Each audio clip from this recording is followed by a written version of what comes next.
I left my defense, or lack thereof, in San Francisco. That's right. The Bears lose an epic Sunday Night Football shootout to the San Francisco 49ers, 42-38. What went right, what went wrong, and everything else in between we'll discuss. In basketball, the Chicago Bulls and Giannis have beef. Why? We'll get into that. And did you enjoy the Christmas Day games from ESPN and ABC featuring the Inside the NBA crew? We'll give you our thoughts coming up. In college football, the college football playoff resumes this week, and we hope there are more competitive games than there were the rest of the bowl games. Shout out Northwestern, by the way. And so we'll give you the preview on that. And we wrap up the Monday edition with Old School TV Monday, and we'll see our thank yous as we close out the year 2025. That and a whole lot more as Second City Sports starts now. 10, 9, 8, 7, 6, 5, 4, 3, 2, 1. Keep him on the field. And this one, a drive into left center field. Going back is Churio at the wall. Get out! Robert Jr., his fourth of the season. And the Sox take the lead 2-1. Armstrong gets into another one. Sends Edman back. He's watching it land in the stands. What a night from Pete Crow Armstrong. Goes wide, up the guard again. And he scores. What a play! On Jordan Binnington. No chance at all for the Blues netminders. Connor Bedard. Wow. Getting what a catch. Buzelis with the fade on the drive. Uzi motions left. They're blitzing. It's picked up. Caleb throws. Middle of the field. Loveland catch. Breaks away the 30. Loveland 20. Loveland 10. Loveland end zone. Touchdown Bears.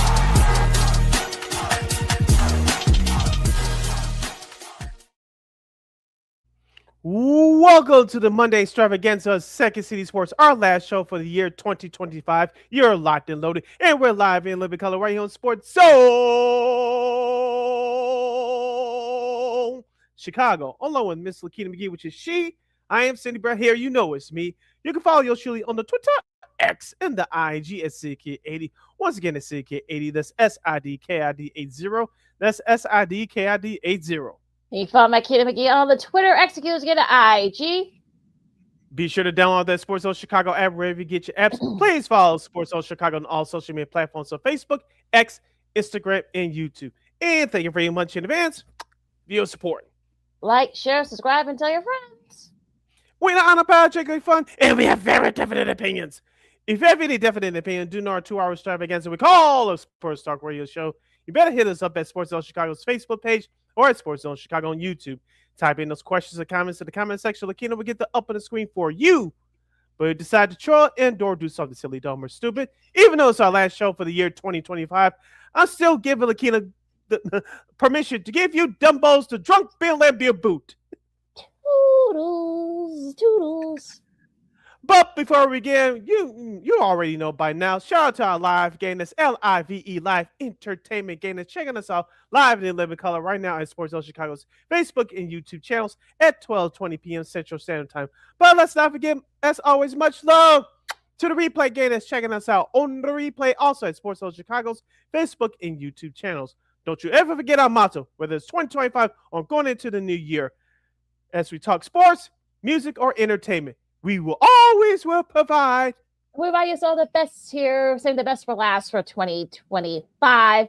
Of course, we'll talk Bulls as apparently there's this beef with Giannis. I must have missed that, but okay, we'll talk about that as the Bulls is a tough one to him and the Bucks over the weekend. The rest of the week in the NBA, including the Christmas Day games, and a little bit of beef over. Speaking of beefs, I guess the Lakers may have some beef, but we'll see what happens there. College hoops as conference play begins in a lot of the conferences, both men's and women's. Also, of course, the Blackhawks, they lose. They got thrashed last night against the Penguins.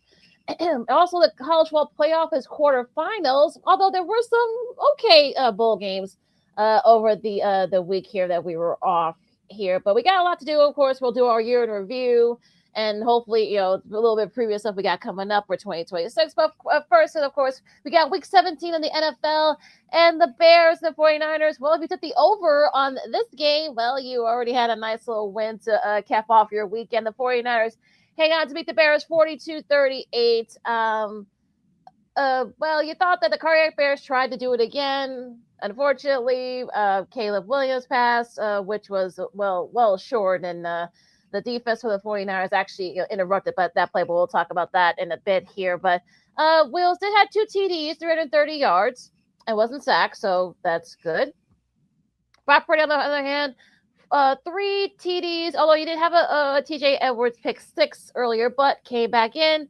Let him down the field, of course. Also, Christian McCaffrey had 140 rushing yards. Purdy also had a couple rushing TDs and such. So, Sid, if you had defense for this one, well, it need not apply. And let's just say that all this was a lot of revelations. So, what do you think about the game last night? As a fan, your surely is very excited. TJ Edwards got the party started with a 34-yard pick 6 for the touchdown and said, hey, it's going to be a good game. The Bears defense actually made a statement right away. They're going to try to at least set the tone, but San Francisco showed who they really were. Brock Purdy was not just doing it with his arm, he was doing it with his legs. And at one point, Chris Collinsworth, why I don't know, he was saying that Brock Purdy was trying to do the Dougie dance. How does Chris Collinsworth know about the Dougie dance? That's a whole nother issue. But the San Francisco offense was on point. Christian McCaffrey did his thing, especially in that first half. I was really impressed by the blocking of the 49ers. But one thing we did say, LaKeena, I think we said it back in the preseason, at some point the Bears defense was going to undermine them, is not going to have one of their days. And when we said, if that's the case, they're going to have to win a shootout. And we weren't so sure if they can hang in a shootout offensively, of course. Of course, they did last night. Yes, Caleb missed a couple of those. We'll talk about that in a minute. But the Bears' offense is legit. I know they didn't rack up the rushing yards that we were liked, but the running game was effective enough where Caleb could do his thing. But the 49ers just made one more big play at the end. And the Bears, there's no such thing as more victories in professional sports, but the Bears, if they're smart, they're going to learn what to do and what not to do in these situations. They should learn from this and move forward as they get ready for the playoffs that starts in 2 weeks. But also let's remember too that 49ers defense has been, I don't want to say suspect, but look, there's no Fred Warner, and I think people people that kept saying, "Oh, we want to see them again in the NFC title game." Well, Warner might be back for that title game, and you can tell that how big difference that he makes that defense. For one, also George Kittle, he was banged up with an ankle injury, but he was able to, you saw him cheering on the sidelines. I know Trent Williams left early because of ankle injury, but they got 1 sack on that Bears defense, and I'm starting to see something that I knew. Look, I'm going to say it. I know people are going to yell at me, "Oh, kid, how can you say it?" Well, it's the truth. Unless the Bears get their takeaways, that defense is about as pedestrian as all the other defenses in the NFL. Let's be real here. And look, that was a nice look. TJ Edwards, first play of the game, got the picks from Purdy, but Purdy was able to turn around, march him down the field, score a TD. So for me, it's just like, okay. But yeah, I think seeing like, well, they could hang in there with the best of them. Okay, yeah, but they can also get their butts kicked too. So let's not do the whole like, well, they can hang out. Yes, they can. But again, the NFC West is going to be very tough. We'll talk a little bit about that on the back end after the break and such because of the scheduling, for week 18. So for me, it's just like, okay, but again, you didn't come through when it counted. And that's really what killed the Bears is, just the lack of execution. You listen to Second City Sports on Sports Zone Chicago City. LaKeena hanging out here with you on our last show for the year 2025 as we review and discuss the Bears' 42-38 loss to the San Francisco 49ers in last night on Sunday Night Football. LaKeena, I want to focus in on the other side, the San Francisco 49ers. Their formations, I thought they had the Bears' defense full. When the Bears' defense thought that the 49ers were going to run, they passed. They passed, even though you mentioned the 49ers without some of their weapons, in particular George Kittle. And when the 49ers ran, the Bears were in pass defense the most. All that concurred in that first half, in my opinion. As I mentioned in my monologue, the 49ers offense, even without Trent Williams, their offensive line, their blocking was excellent in that first half, and that's how Christian McCaffrey got off with his performance, with his over 100 yards worth of scrimmage yards in that first half. In the second half, the Bears defense really didn't make any adjustments in my opinion. Yes, Dennis Allen, the D coordinator, is only so much what he can do, but as you said, they had to make the big play. They did to start the game, but they didn't in that second half. Now, offensively for Chicago, Caleb Williams, I thought he missed a couple of throws, especially one in that first half to Colston Loveland. And I think it was another one to, I believe it was Devin Duvernay on that last drive before they did their lateral to spike the ball and to give themselves a chance at the end. But outside of those two plays, I thought Caleb Williams did very well. I would give him a B plus for his performance last night. But like you said, LaKeena, well, we talked about it all year. This defense, without two or more takeaways, this defense is very bad, and it showed up again last night after that pick six. And you could tell that Kyle Shanahan confused a lot of that Bears defense with all the different packages and such. You know, if Purdy needed to throw it, go for it. He was able to go for it and got it. You know, a lot of the time. You know, 24 for 33. You know, Pearsall got his touches. Jake Tungus got his touches. Of course, a former Bear. Also, Juwan James got a touchdown catch as well. McCaffrey got a couple. Could have covered two, can also catch as well. So they were confused a lot of it. And I guess the Bears defense really didn't know what to do. And they kind of wore, and I think in the end, I feel like they kind of wore out that Bears defense. And, you know, these people, you know, fans are talking about, well, look, they can make a deep playoff run. Well, your defense better get their butts together, because whether it's, you know, they face Seattle or the Packers or the Rams, you know, you face one of those NFC West teams again, they can outslug you. And unfortunately, if this is a preview of what's to come, then, well, I would be a little bit worried if you're a Bears fan, because we've seen these NFC West teams all season long. You know, Seattle, they get look. I know Sam Darnold get this, you know, bad throws at times, but when he's on, he's on. Matt Stafford, we know what he can do. He's been doing it for a long time, and you know he has history with the Bears. Very, has a good history with the Bears. So I think for me, and that defense, for both those defenses, are very young, and they can, you know, especially that Rams defense can, you know, ram it down your throat, you know, when needed. So I know people want to, I know that, you know, Bears fans are wondering who they want to face in the playoffs for that wild card round. But again, be careful what you wish for. Close in the San Francisco part of this, Sky Moore had a couple of big carries in a big return last night. And let's not forget about DeMarcus Robinson. Almost all the years that he's been in the league, he's been part of a playoff team. He had 2 catches for 30 yards last night. And so I thought that Brock Purdy, for what he was limited last night, you mentioned about Kyle Shanahan giving him the freedom. He did spread the ball around. Let's not forget about Juwan Jennings as well. 2 catches for 42 yards, and he did have was a recipient of one of those 3 touchdown passes from Brock Purdy. So you mentioned Kyle Shanahan. It was a battle of the minds last night between Ben Johnson and Kyle Shanahan. I thought Kyle Shanahan obviously came out on top on that one. But as you mentioned, for the Bears defense, do we expect them to turn into the 85 Bears?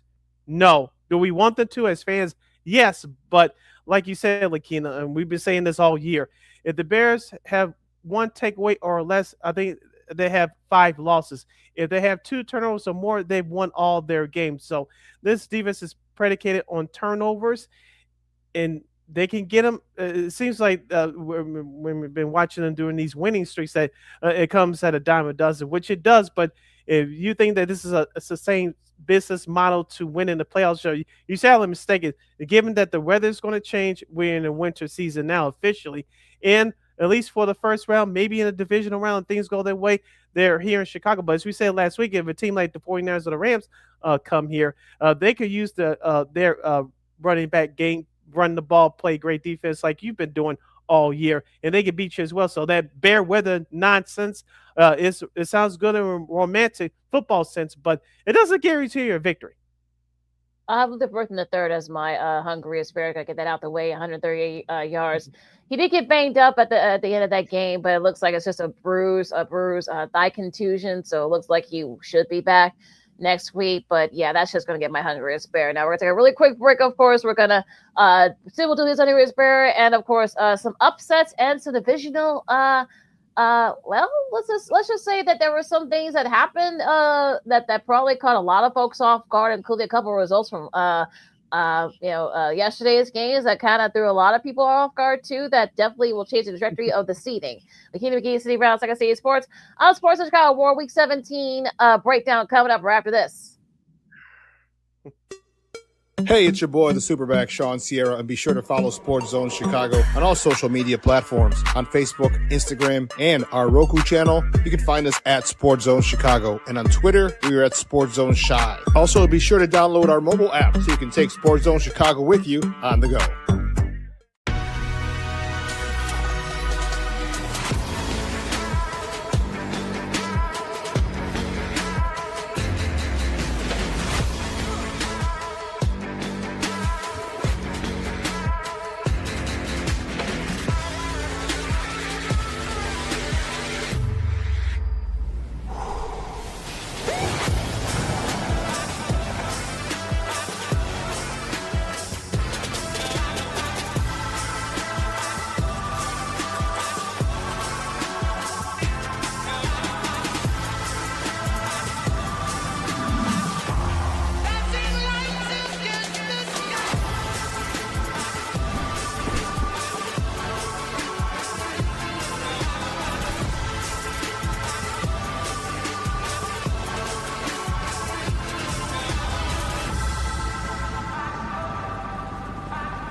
Got it done here.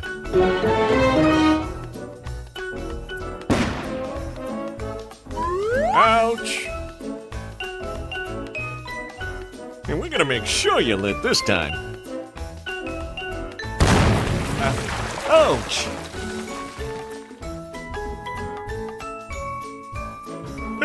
You're not gonna get me this time. Ow, Manny! Whoops!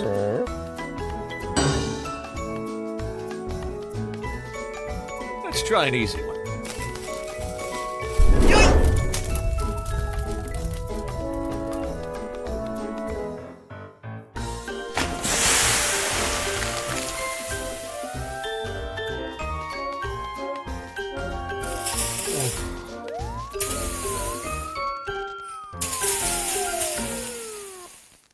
Every day we take steps to keep the people we love safe, but some health risks are easy to miss.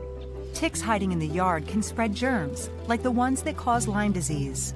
Mice searching for food can spread bacteria that makes us sick. Mosquitoes lay eggs in standing water and can spread West Nile virus and more. Cockroaches are drawn to water in the home, leaving behind allergens that can trigger asthma attacks. Common pests can threaten our health. Learn how to protect your family at pestworld.org. Hey, this is Corey McGetty, and I listen to Sean and Maya on the morning show.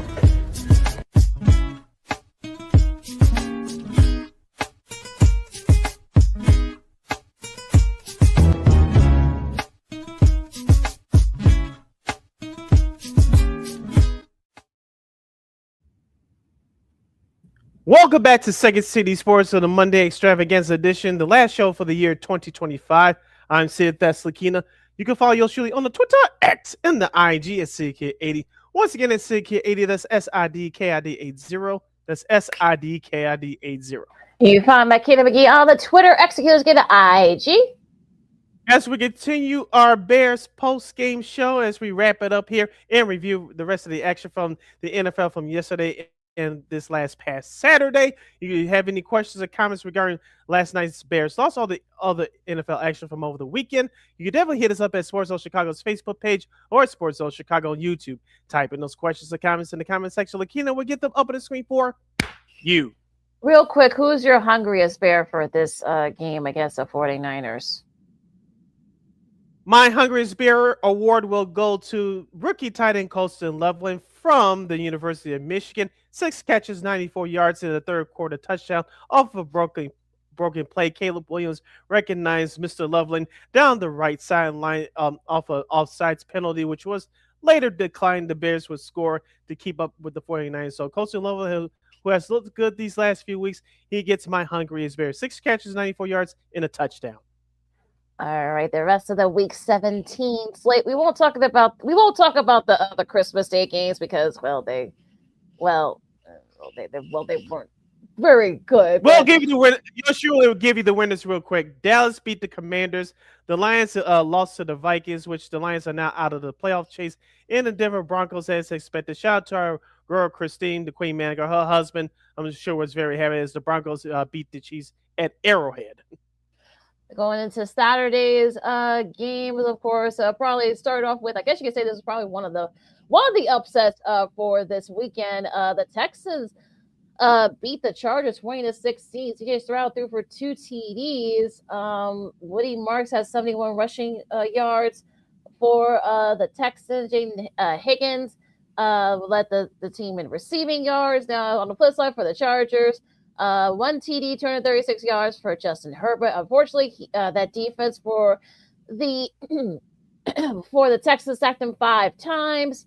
So that kind of killed them. Also, not a good showing for Cameron Dicker, who not only missed a couple extra points and a field goal that probably could have won that game for the Chargers. So that gave the Broncos, put them in the driver's seat in that at AFC West. That was just a very weird game over there in Los Angeles.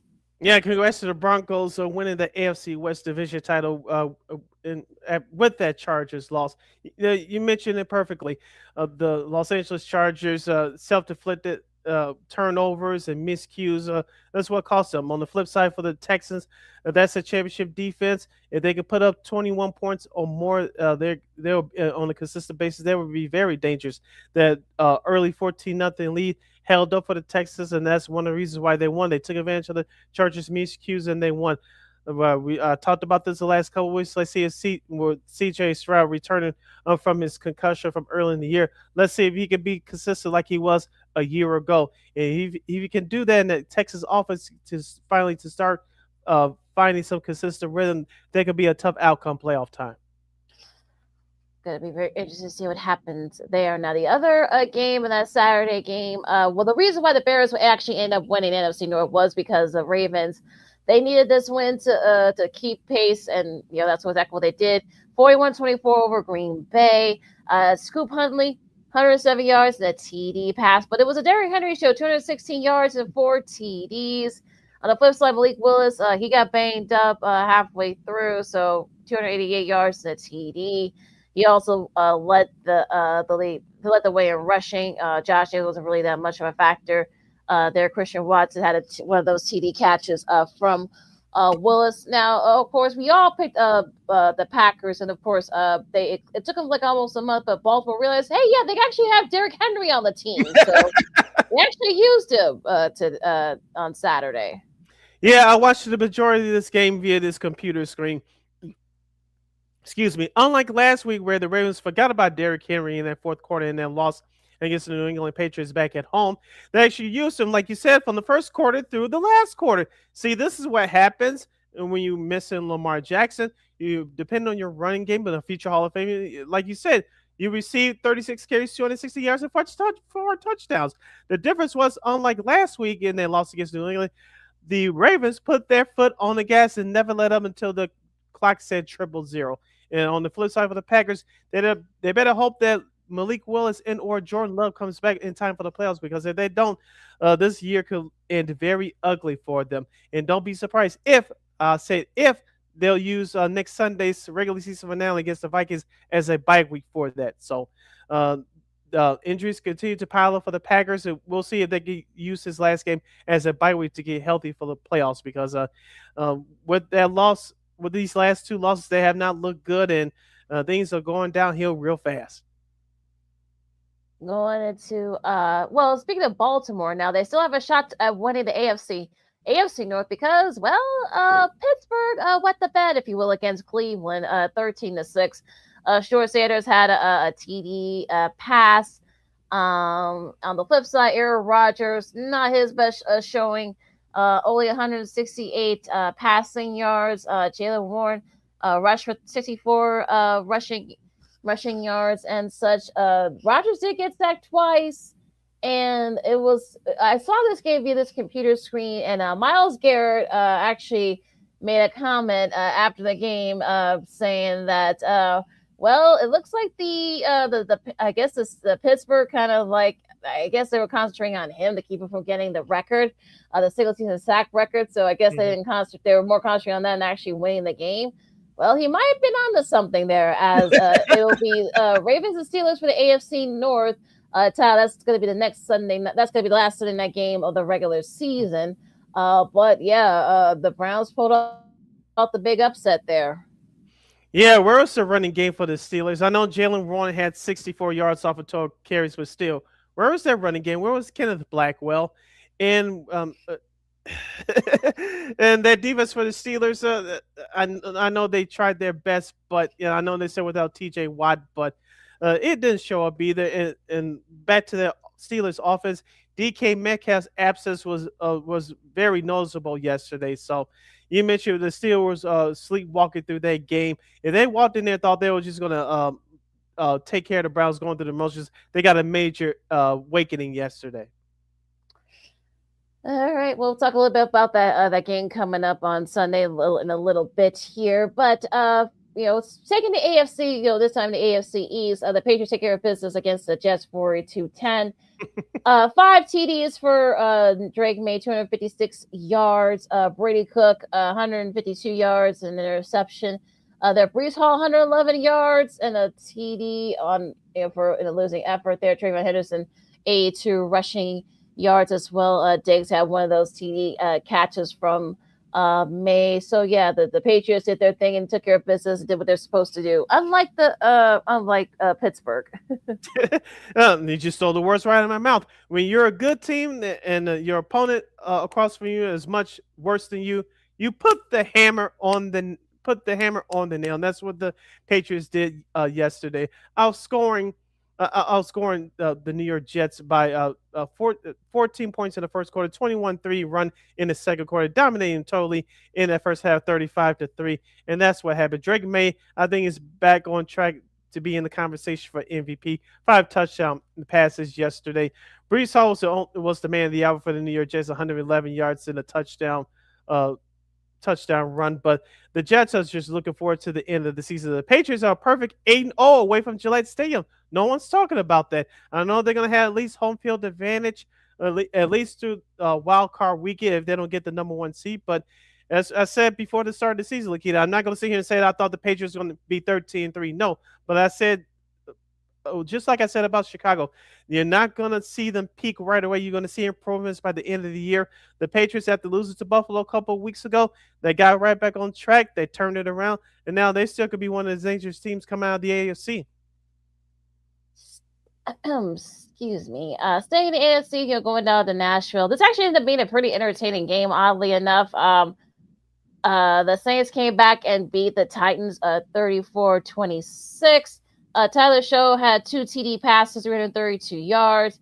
Audric Estem had a rushing TD, 94 rushing yards. On the flip side, Cam Ward, 2 TD passes and such. So yeah, it was Titans. To their credit, they actually stayed with the Saints for a little bit, but Saints came back and won it. But even still, I mean, look, Kellen Moore, a solid job.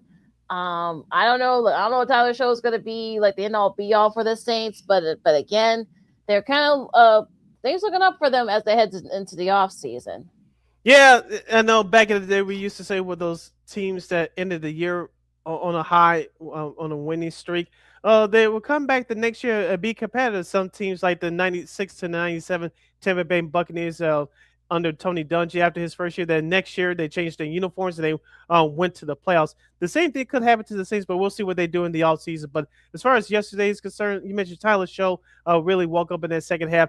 That whole Saints offense woke up in the second half, scoring 24 points, and their defense stepped up as well. You mentioned Chase Young taking that ball away from Cam Newton like it was taking candy away from a baby, and ended up scoring. So the Saints, as we said, the record does not look good, but they're definitely not the Jets, and they're definitely not a couple of these other teams like the Giants and the Raiders, which we'll get into later. They're definitely not one of the worst teams in the league. Yes, they're 6-10, but they're not, I repeat, not playing like one of the worst teams in the league.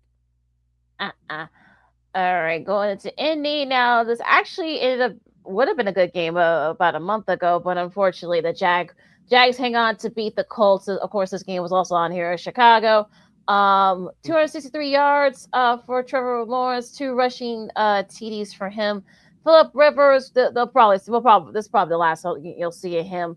A TD and an interception. Jonathan Taylor, only 70 rushing yards and such. Now the Jags, they're now 12-4. They've got an outside shot of getting the number 1 seed in the AFC.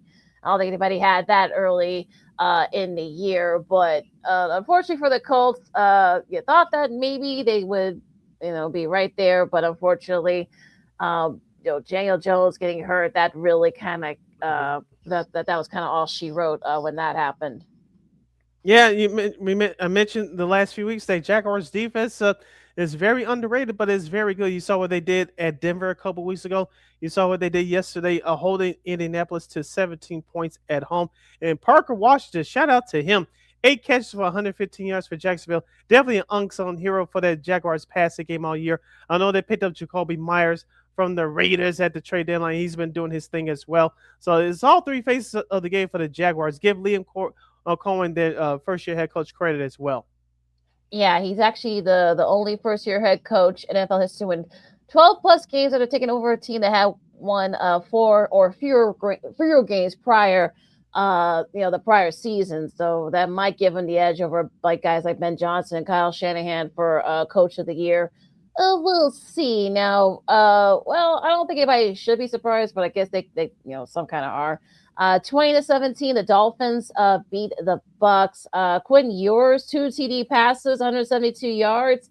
Devin Kane had 83 rushing yards. On the flip side, Baker Mayfield, 346 yards, 2 TDs, but also 2 interceptions that kind of killed the drives for the Bucks. And now they're down to 7-9. They can still win a division, and get to the playoffs, but not a good showing. They've lost 4 straight in 5 of their last 7.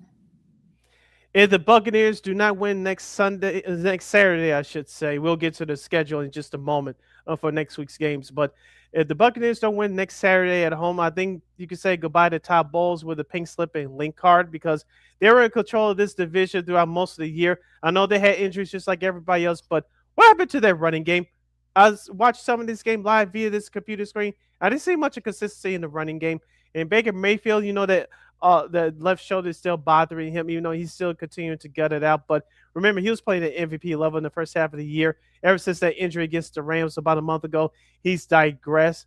And I know they've got Mike Evans back at wide receiver, but that defense is really taking a step back as well. So I guess I just answer my own question. What's been the problem with the Buccaneers? So we'll see in the winner-take-all situation against Carolina at home next Saturday night. It's not going to be easy, that's for sure. Speaking of Carolina, they lose to Seattle 27-10. Sam Darnold threw for 147 yards and a TD, but it was Zach Charbonnet, 2 TDs, 110 rushing yards. Jackson Jigba did his thing with 73 receiving yards. On the flip side, Bryce Young, only 54 yards, an interception, and he was sacked twice. Rico Dowdle, not a good showing for him, only 59 rushing yards.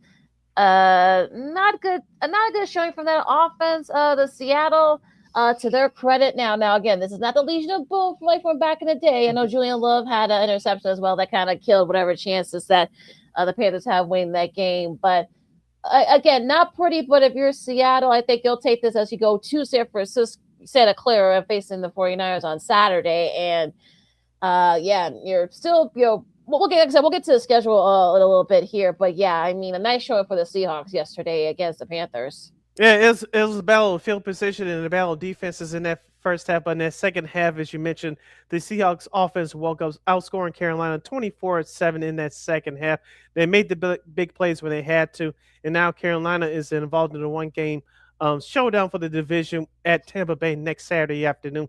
In Seattle, they still hold down the number 1 spot in the NFC. If they beat San Francisco next week, they'll clinch it for them. So, as we talked about before, with Seattle's defense being underrated but very good, their offense got back on track, and they can play it like this in the playoffs. If Sam Darnold can stay within himself and not get out of his comfort zone, the Seahawks will be tough to beat. I said this a couple weeks ago. I still feel that right now after yesterday. The last of the noon games, Arizona. Well, I think they're getting ready to go to Cancun. As our buddy from CBS, CBS, the 5 over there in just outside Phoenix. Our guy Nick King there. 37-14. It was all Cincy. Joe Burrow threw for 2 TDs.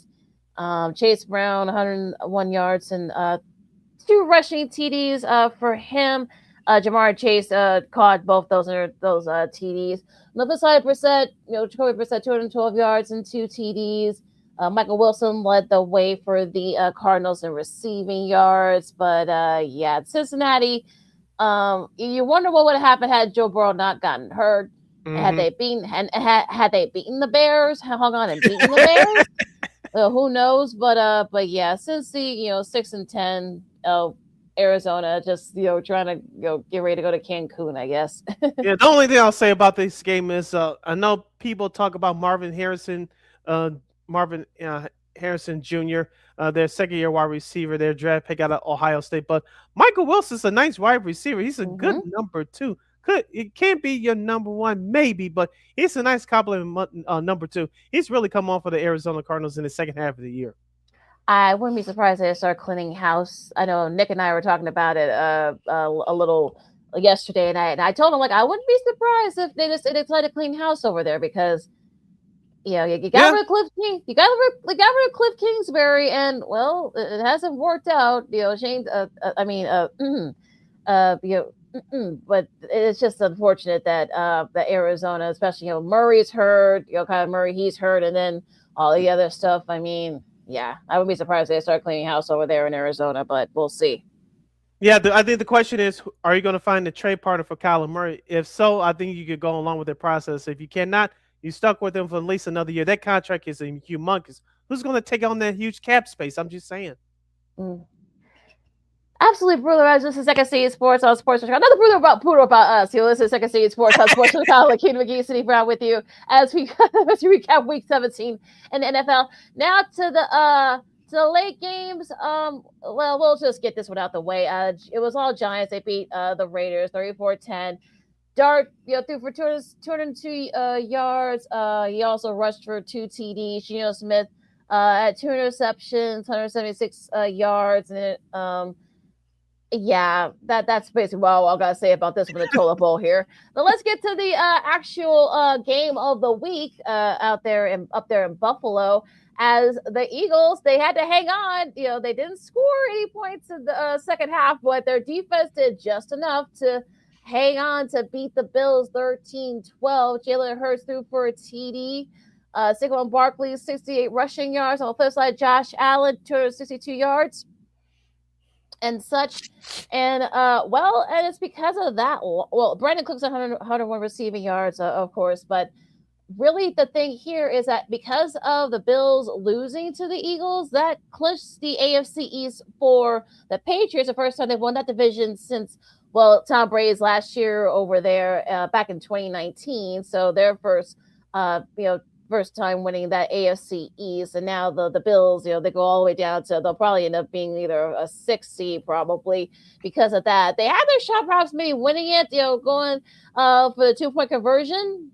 I don't know what Josh Allen. You had your boy wide open in the left corner in his end zone, LaKeena. Yeah, I'm talking about that last play. Wide. Yeah, Khalil Shakir. Yeah, he was right there, and I don't know if the wind, because it was actually pretty windy and rainy up there in Buffalo. I don't know if the wind got caught of it and it went left, but yeah, that was just not a good ball thrown there. But even still, look, the Eagles, the defense, they did just enough to hang on. Cooper DeJean, career high in tackles, tied with Marcus Epps. Zach Bond, Jaden Phillips, who I think is very underrated, by the way. I think he's really been a big pickup for the Eagles defense this year. And I feel like the Eagles are kind of sneaking, around, saying, hey, we're still the champs, folks. And they may have a shot here in the NFC. It's very wide open, but. Yeah. And we said this all year long, even during that tough losing streak in the month of November, where the Bears were contribute to that losing streak for Philadelphia. Their defense has not been a problem. I'm talking about Philadelphia. It's been their inconsistencies on offense. I know they got back on track the last couple of weeks before yesterday's game, but this was more about Buffalo's ineptitude on offense. They had their chances before their last drive, and they just couldn't take advantage, especially on that. I believe the previous offensive drive for Buffalo early in the fourth quarter. They couldn't convert on fourth down. They couldn't do the tush push, and that's what cost them last year against the Kansas City Chiefs. And now you're looking down a tough road going into the playoffs. You'll probably get New England in that first round. We'll talk about that more next week as the regular season wraps up. But the Bills had their opportunities. They just couldn't take advantage of it. One big play would have won the game for them if they had converted on their previous drives, but it just didn't happen. Philadelphia Stevens stood tall at the end. Absolutely. Now, real quick, your studs and duds. All right, my first stud going to Saturday's games. We'll pick out King Henry, the future Hall of Famer Derrick Henry, the running back for the Baltimore Ravens. 36 carries, 216 yards, and 4 touchdowns as the Ravens keep hope alive as they defeat the Packers at Lambeau 41-24 last Saturday night. My second stud will go to Tyler Show of the New Orleans Saints, 22 of 27, 333 yards and 2 touchdown passes as the Saints beat the Titans 34-26. And my third stud will go to Parker Washington of Jacksonville, 8 catches, 115 yards as the Jaguars beat the Colts on the road 23-17. My 3 studs are Houston for pulling off the upset against the Chargers. That defense is stellar. 5 sacks, on Justin Herbert and an interception as well. So nice stealing a win over there against the Chargers in Los Angeles. Cleveland, I don't know what the heck happened up there, but look, they did their thing. They were able to, Myles Garrett didn't break the record, but hey, they got the win. Got the 4th win. Shedeur Sanders actually played pretty well and something to build on. Probably under new coaching staff next year. And my other is Philadelphia. Look, they did not score a single point in the second half. They didn't leave their side of the field, unfortunately, on the offensive side, but their defense is just enough to win that game, up there in Buffalo. My 3 duds quickly: the Tampa Bay Buccaneers, the New York Jets, 1, 2, 3, Cancun, and the Pittsburgh Steelers offense. Enough said. Well, I'll say Pittsburgh as a whole for my dud.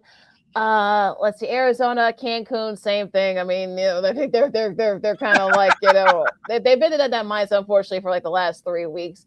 And let's see, my other dud, the Chargers. I mean, what the hell happened? Like, you had a chance, perhaps maybe make it interesting next week, to perhaps maybe win that division, the AFC West, but that's not happening. So.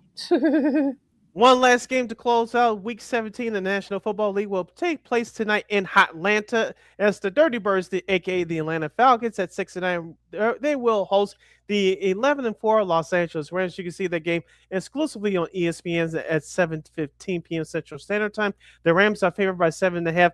All of us, including Christine, picked the Los Angeles Rams. Do you see any strange things, or do you want to change your mind? Oh, well, we can't now, but have you seen anything differently that will change your mind, or do you think the Rams will just dominate tonight? Yeah, I think the Rams should do okay. And plus, after what happened, they've had a chance to steal on that Seattle loss for about 10 days. So, I think they're going to take it out on Atlanta.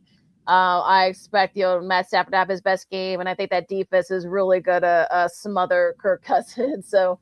Well, we'll see. But, I'm not expecting anything weird to happen out there in Atlanta. There might be a lot of Rams fans there, but this might be one of the worst Monday night games so far this season. So, but, I don't see anything differently. Now, real quick with these Week 18 games, of course, they announced the schedule after the Bears 49ers game last night. Saturday, it's going to be the showcase games on ABC and ESPN. Of course, for the NFC South, you got the Panthers and the Bucks. And also for not only the NFC West, but also for number 1 in the NFC, you got the Seahawks and the 49ers. And people forget that the 49ers actually did beat Seattle in the opener over, early this year in the first, in Week 1. So, it's gonna be interesting to see what happens here. Could be a high scoring affair. I doubt it, but it could be a defensive type of thing. So it'll be just to see Kyle Shanahan's offense versus Mike McDonald's defense. We'll see who will get the edge in that game on Saturday.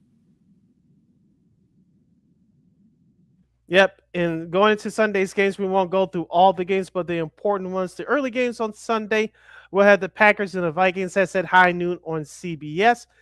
Also at high noon on CBS, the Colts in the Houston, Texas. I think if the Texans win and the Jaguars lose, the Texans will be an AFC South Division champions. And at 3:25, of course, the Bears will host the Detroit Lions in America's Game of the Week. Tom Brady, Kevin Burkhardt, and the whole number one team for Fox will be here in Chicago for that one.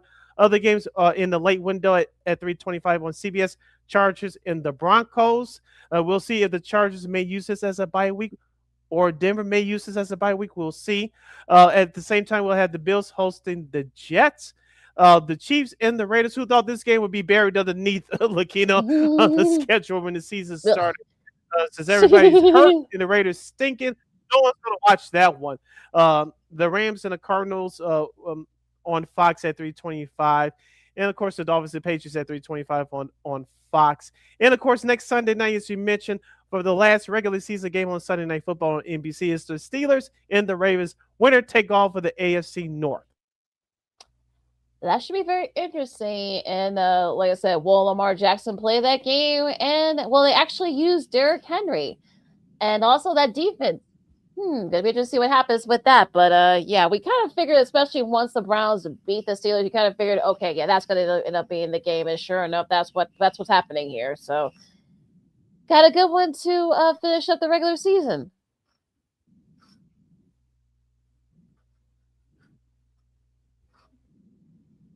And since we will not do a show on Friday, you'll see our picks on social media right before kickoff on Saturday, and then again next. So I'm going to show our picks for the last week of the regular season. All right, hour number one in the books. Hour number two coming up here on Second City Sports on Sports Zone Chicago. What's the Bulls' beef with Giannis? I must have missed this one, but also the rest of the NBA and such. Also, a little college hoops as well as the conference play officially begins this week for a lot of the conferences as well. Also, college football, the playoff, quarterfinals. And a nice showing by Northwestern as well. And a nice showing by Sid's guy PJ Fleck and Minnesota Golden Gophers, and so much more. Our year review and and a whole lot more. LaKeena, McGee, City Brown, Second City Sports on Sports of Chicago, NBA, hoops. Talk coming up right after this. Hey, it's your boy, the Superback, Sean Sierra, and be sure to follow Sports Zone Chicago on all social media platforms. On Facebook, Instagram, and our Roku channel, you can find us at Sports Zone Chicago. And on Twitter, we are at Sports Zone Shy. Also, be sure to download our mobile app so you can take Sports Zone Chicago with you on the go.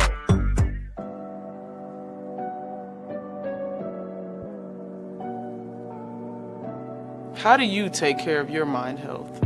For my mental health, I meditate in the mornings. I have my dogs.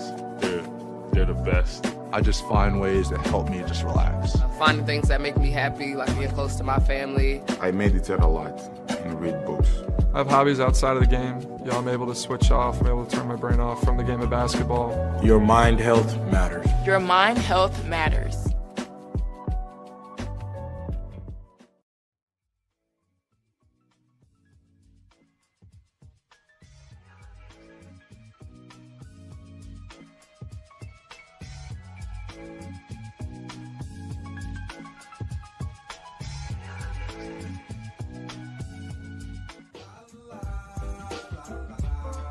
It's a romance sport. What? It's a romance sport like that. Your Marine Corps' way of life is to defend the American way of life.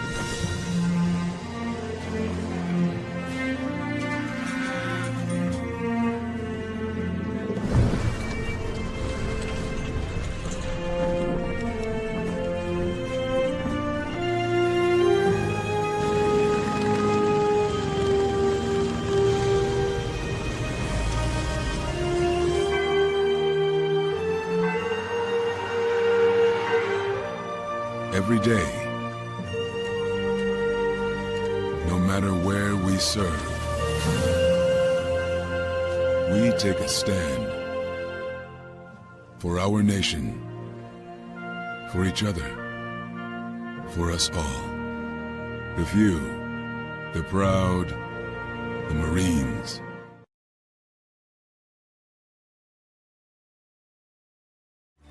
Everybody in a work zone is someone's somebody. This is my mom. She works for KDOT. This is my dad. This is my mom. This is my daddy. This is my sister. This is my daddy. This is my son, Scott. He was killed while working in a highway work zone. When you drive through a work zone, drive like a life depends on it. Because it does.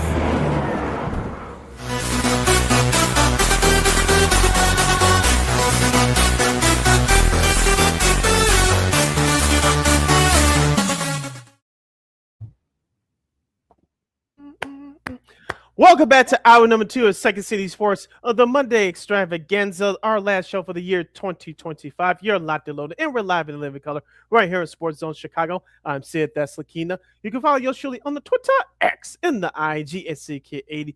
Once again, that's SidKid80. That's SIDKID80. That's SIDKID80. You can follow McGee on the Twitter, X, and get the IG. Be sure to download that Sports Zone Chicago app wherever you get your apps. Please follow Sports Zone Chicago on all social media platforms as we kick off hour number 2, discussing the Bulls, the NBA, and we'll dig into a little college hoops as well as LaKeena has her notes on the college hoops game. If you have any questions or comments regarding those subjects for this segment, you can definitely hit us up at Sports Zone Chicago's Facebook page or Sports Zone Chicago on YouTube. Type in those questions or comments in the comment section. LaKeena will get the up on the screen for you. Bulls get their 5-game win streak snapped at the hands of Giannis and the Bucks, 112-103. And I guess something happened. I wasn't really paying much attention. I guess the Bulls are mad at Giannis. I don't know why, but okay, tell us why. The game was pretty much out of hand. It was under 10 seconds left. The Bulls were trailing by 7, 110-103. Giannis stole the ball, decided to go in for a breakaway windmill dunk like he was Dominique Wilkinson back in the 80s with a high top fade. And then, of course, after that, Nikolai Vucevic of the Bulls got in his face, and then everybody started coming off the bench. I know Stacey Key on the broadcast for CHSN in Chicago said that there's an unwritten rule that you're not supposed to do that. We get that. But and then, of course, Vucevic made a comment to Casey Johnson of CHSN after the game. I'll paraphrase here that I guess Giannis did that because he was mad that the Bulls didn't want him. I don't know. But LaKeena, I get the unwritten rule. You're not supposed to score when the game is already over. The Bulls weren't coming back. But I'll say something. I'll give you a peek behind the curtains here. Shout out to our good friend Tony Gill, Chicago sports media mogul. And he said this in our chat, in our text chat after the game. And I'm paraphrasing here. Where was this attitude from Chicago during the game before that dunk? Where was it? Because it wasn't there. And he's right. We talked about the Bulls being consistently inconsistent. I know you mentioned they had that 5-game winning streak that was snapped, and they actually looked good in that victory last Friday against the Philadelphia 76ers at home. But I didn't know that Giannis was coming back for this game. I said the Bulls should win their 6th game. Of course, Giannis came back, and we all know when he's healthy, he's a top 5 player in the NBA. But the Bulls, as usual, struggle against Giannis. Their defense wasn't there. Obviously, their attitude wasn't there until Giannis did that breakaway windmill dunk at the end when the game didn't matter. But LaKeena, this Bulls team is consistently inconsistent. Like I said, the bench bailed them out last Friday, and they went against Philadelphia. Shout out to the Bulls. The crowd looked good on Amazon Prime. Oh, speaking of Amazon Prime, LaKeena, I know I'm going in my schizophrenic mode, but did you check out Stan Van Gundy's Christmas pimp suit, as I called it? Yes. Oh gosh. And Iron Eagle made fun of him in the top of the broadcast. Some people had a little bit too much of the eggnog, you know what I mean? But Stan Van Gundy looked fly in his Christmas pimps Christmas suit. I wonder if he has that in the back of his closet. I think that suit he has, but I saw that suit. But yeah, a nice showing by the Bulls. That was just silly that went on over there against Giannis over the weekend. But it is what it is. The Bulls go 1-1. They will face Anthony Edwards and the T-Wolves tonight at the UC. Minnesota, they've lost a couple in a row. They lost a tough one. We'll get to the Christmas Day games in a bit here, but they lost a tough one to Jokic and Denver. And of course, they also lost a tough one on Saturday against Brooklyn. But yeah, that was a tough loss there. But so you gotta think that they're looking for to try to break the little mini slot, mini loser, I should say, that they're on now. So you gotta think that they'll be ready as well.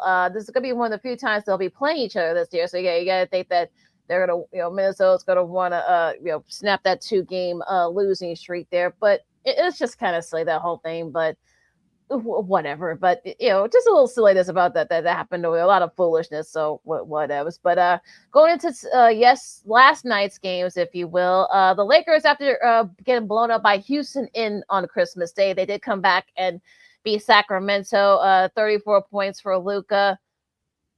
Speaking of the Clippers, 55 points for Kawhi, as they beat Detroit pretty easily. Kind of a rare blowout loss for Detroit. Portland beat Boston. Washington beat Memphis. OKC beat Philadelphia. And Toronto beat Golden State in overtime. Mayo quickly had a season-high 27 points for the Raptors.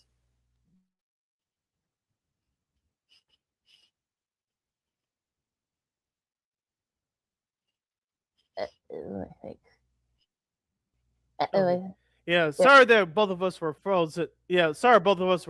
But I'll wrap up my Bulls point by saying this. You mentioned about the game tonight with Anthony Edwards and the Minnesota Timberwolves. Now that he's back, you notice that Minnesota's starting to play a whole lot better.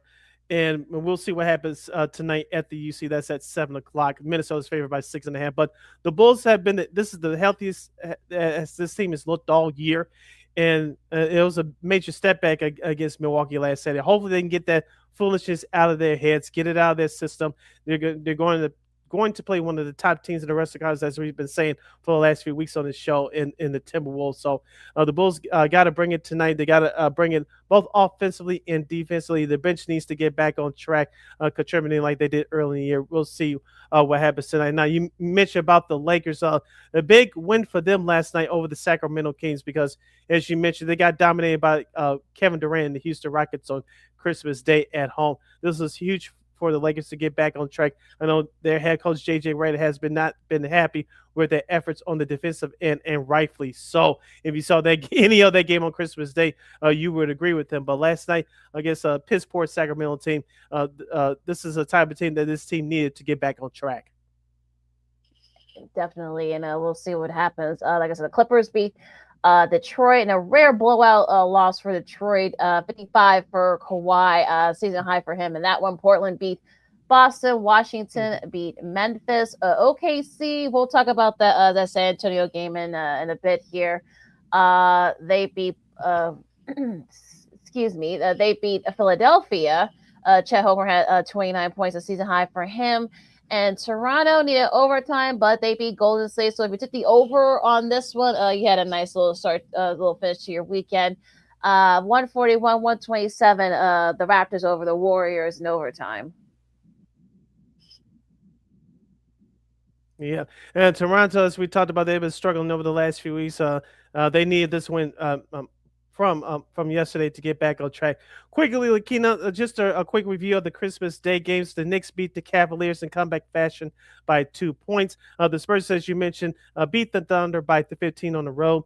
The Warriors took care of the Dallas Mavericks, even though the Mavericks have been playing better as of late. The Rockets, as you mentioned, they blew out the Lakers, formerly known as Staples Center. And the Nuggets and the Timberwolves had an instant classic in overtime. Anthony Edwards hit a tremendous three-point shot to force overtime, but Nikola Jokic and crew got the best of the T-Wolves in overtime, 142-138. LaKeena, I'll start with the Spurs and Thunder first. I know I said before the start of the season, I jumped on that Wembanyama bandwagon for MVP. He's still trying to work his way back from that calf injury. Mitch Johnson, who should be a top candidate for Coach of the Year, by the way. I know you mentioned his name a few times throughout the season, and I said the Spurs could be a borderline playoff team, but they have one of the top records in the Western Conference. Could their front office make a big move between now and the trade deadline? We'll see about that, but I like the way they're playing right now. We see one weakness for Oklahoma City. When Wembanyama is in the game, especially defensively, and I said this before during the NBA Cup game in Las Vegas, Wembanyama affects the game not just offensively but defensively as well. Oklahoma City did not know what to do when Wembanyama was in that lane. You didn't see SGA going in that lane. You didn't see too many other Thunder players going up in that lane either. So you saw a couple of weaknesses for that Oklahoma City Thunder team. You start last Thursday against the San Antonio Spurs. I wish those two teams would meet in Earth. And then with the Nuggets and Timberwolves in that instant classic to wrap up Christmas night, we said this throughout the season, LaKeena, that depth of that Denver Nuggets bench will come into play. You saw Jokic supporting cast doing well with Tim Hardaway Jr. Let's not forget about Valanciunas, who's been a big man veteran that's been a journeyman throughout this league for a long time too. We talk about Cam Johnson in the offseason with a big acquisition with him as well, but Valanciunas holds it down. It is a backup for Nikola Jokic as well. So Denver, shout out to Denver that they deserved that win last Thursday. But OKC and San Antonio, if we get that matchup in the playoffs this year, yours surely would be waiting for, because I cannot wait for that matchup to happen. This is the third straight time that the Spurs have beaten the OKC. So at least for right now, they've had their number. I know they did lose to them earlier in the season, but they've won the last 3 times they played. So something's going on up there. But yeah, we'll see. I mean, and they do play each other again. So we'll see what happens around there. Now to Friday, the day after Christmas, we talked about the Bulls and Philadelphia. You got Miami beating Atlanta thanks to Norman Powell's 25. LaMelo Ball had 22 as the Hornets beat Orlando. The Wizards beat Toronto. We talked about that Toronto with a little bit of a hiccup here. But they did lose here on Friday to the Wizards. The Celtics beat the Pacers. Memphis beat Milwaukee. I think Giannis did not play that game, by the way. This is that Memphis game before that Bulls game that next night. Phoenix beat New Orleans. Utah beat Detroit, and the Clippers beat Portland. 34 points for James Harden. Yeah, back to that Suns-Pelicans game from last Friday. We had Friday night fights.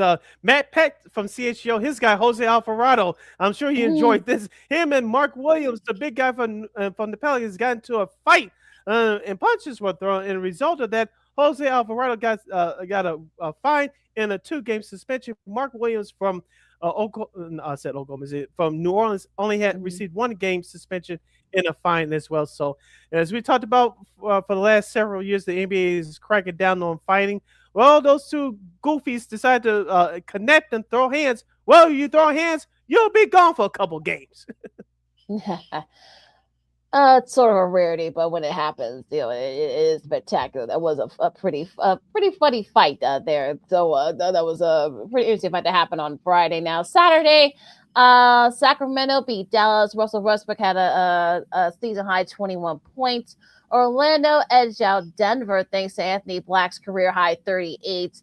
A rare loss for Denver there as they begin their East Coast trip. Phoenix beat New Orleans. Speaking of the Pelicans, the Knicks held on to beat Atlanta, 36 points for Cat. Miami beat Indiana. Johnny Jaquez Jr., 28 points for him as the Heat beat Indiana. Milwaukee, of course, we talked about the Bulls. Bucks game, Giannis had 29 in that win over the Bulls. Houston beat Cleveland. KD had 30. I talked about, Cam Thomas had 30 as the Nets upset the T-Wolves, and Utah beats San Antonio. Lauri Markkanen had 29 points in that game. Shout out to Utah Jazz. They've been playing very well lately. I'm not saying they're going to participate in the play-in tournament. I know New GM Danny Ainge is in charge of the front office now. They got some nice young players with Ace Bailey, but Keontae George has been playing very well. He had a game winner against Detroit last week, and of course, you mentioned they beat San Antonio on the road last Saturday night. So shout out to Utah trying to turn things around here a little bit.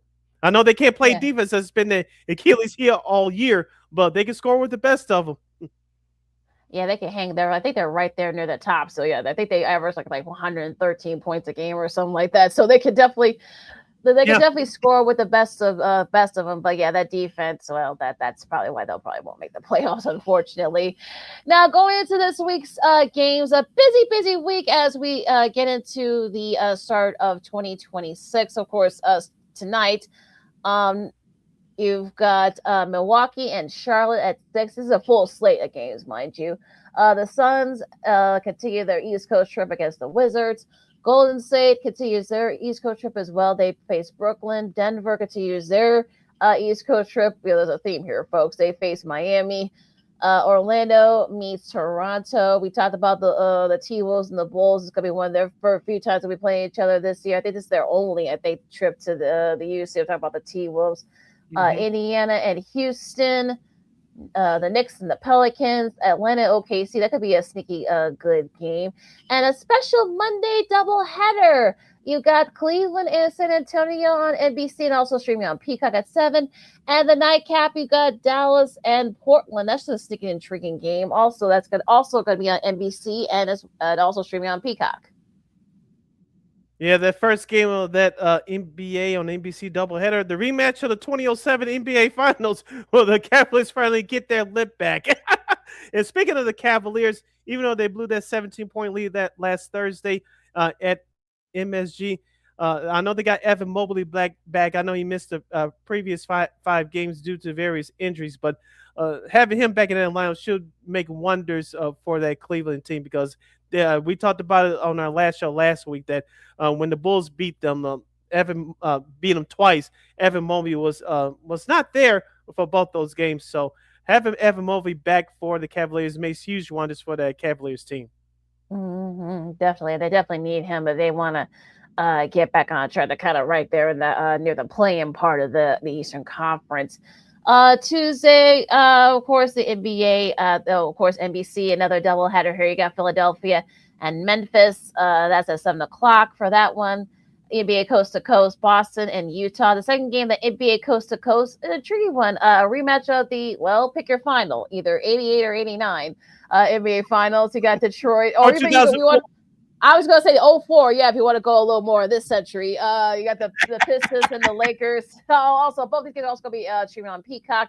And to cap off the Tuesday night, tomorrow night, you got Sacramento and the Clippers. Notice that start time, LaKeena, 10 p.m. Central Standard Time. That's 8 o'clock out there. NBC flexed out of that one. So shout out to NBC for being in the NBA for being smart and flexing out of that one. So I know the Clippers have been playing well, but no one's going to stay up to watch that garbage. So the Pistons are one of the top teams in the Eastern Conference against LeBron James and the Lakers. So that should be an entertaining one. So shout out to the NBA for that one. Wednesday, excuse me, for New Year's Eve, full slate, folks. At high noon on NBA TV, Steph Curry returns home for one day as Golden State will visit the Charlotte Hornets, Minnesota and Atlanta, Orlando at Indiana, the Suns and the Cavaliers at 2:30. The New Orleans Pelicans again will visit Chicago to take on the Bulls. Weren't they just here like a month ago, LaKeena? I know they're a Western Conference team, but they were here like a month ago. Oh boy! but maybe Zion Williamson will play in this one again. But we'll see. The Pelicans and Bulls, that'll be an early evening game for New Year's Eve on Wednesday. The Knicks and the Spurs, the rematch of the 99 finals in the NBA Cup game. That'll be at 6 p.m. at the same time on NBA TV. The Toronto Raptors will host the Denver Nuggets.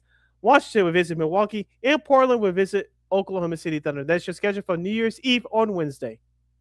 It's going to be interesting, though, if the Bulls actually beat the Pelicans, because the last couple of times they actually have lost to the Pelicans. I'm talking about the Bulls. So we'll see if they can actually beat the Pelicans. This will be the third time it'll be the charm they actually beat the Pelicans this time before the year is out.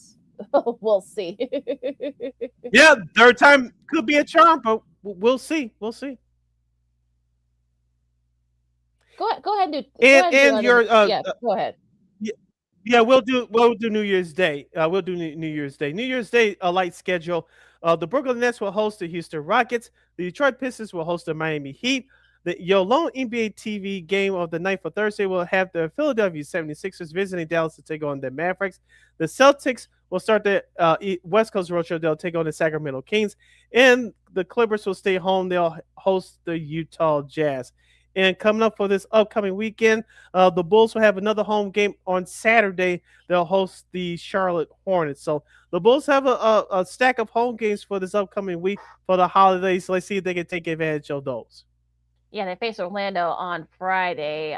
They host Orlando on Friday, so that should be an interesting one there. San Antonio and Indy. Brooklyn, these are Friday's games, folks. Denver continue their East Coast representative against Cleveland. That's going to be the first game of that Prime Video. Brooklyn and Washington. Atlanta and the Knicks. We talk about the Orlando and the Bulls. Charlotte and Milwaukee. Portland and New Orleans. Sacramento and Phoenix. And the second game of that Prime Video doubleheader should be a good one. You got OKC and Golden State. And Memphis and the Lakers. All right. And Saturdays and Sundays games, you can go to NBA.com to look at those. And that's your schedule for the NBA for this upcoming week. As you're listening to Second City Sports on Sports Zone Chicago, Sid LaKeena here with you. Before we close out this segment, LaKeena, you have some notes, news, and nuggets on college hoops. And there's a couple of intriguing games your show is looking forward to viewing this week. Tell us about it. Well, coming up in about a half hour from now, you got Illinois hosting Southern. That's gonna be on BTN. So while you guys are listening and watching us, you can watch that game. There, Illinois shouldn't have no trouble as a lot of these teams are finishing up non-conference play. Iowa, they host UMass Lowell on BTN right after that game. Florida meets Dartmouth, Michigan, and McNeese. That's going to be on Big Ten Network Plus. Purdue, and as well as Kent State, Michigan State, Vandy. They host New Haven, Georgia. Also, like I said, a lot of these teams are finishing up non-conference play. Anything of note? Not really. I mean, look, Alabama. They host Yale. Houston, Middle Tennessee. Yeah, that's pretty much it for that. Utah and Washington, they're finishing up there. That's going to be on FS1 at 10 o'clock. Like I said, a lot of these guys are coming back from Christmas, their Christmas break. So a lot of these guys are, like I said, they're finishing up their schedule. Louisville and Cal at 8 o'clock on the ACC network. That should be a good one. That's going to be the start of ACC play. Notre Dame and Stanford, that's going to be on ESPN2. Gonzaga and San Diego, that's going to be on ESPN Plus. And New Mexico and Boise State on FS1. Seton Hall, Marquette at 6 on there too as we start conference play. Now, New Year's Eve, any games of note? Not really. North Carolina and Florida State tomorrow on ESPN2. I'm definitely looking forward to that one. This will be my first time viewing North Carolina from start to finish. That's tomorrow at 6 p.m. on ESPN2. Get your first look at Caleb Wilson, the freshman sensation there for Hubert Davis and his crew. Now, going into Wednesday, New Year's Eve, Virginia Tech. That's going to be on ACC Network at 1 o'clock. Let's see here. Oh, DePaul and Villanova on FS1.